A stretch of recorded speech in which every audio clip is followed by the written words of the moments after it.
ay na-meet. Napahanga ako sa taglay mong bait. Ikaw ang guest ko sa tuwing birthday, pati sa room ko. Ikaw ang display, di ka na nawala sa alaala. Ikaw lang talaga at walang kagaya. Ikaw ang gusto ng mga friends ko, at di ko alam pati parents ko. Ano ba ang meron ka na wala sa iba, at napapangiti pag nakita ka na sa mga poster at maging sa TV. Inaabangan ng iyong movie. Bata pa ako noon nang maramdaman ko to.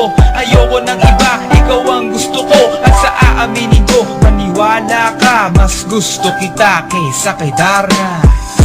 You were always gonna be mine. It's so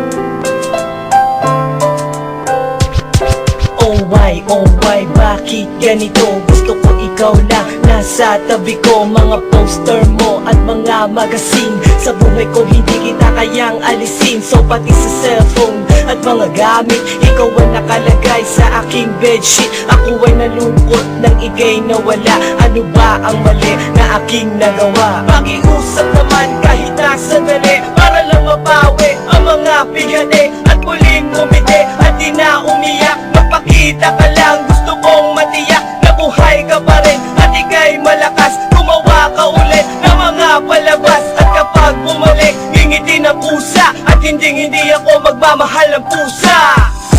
You were always gonna be mine. It's so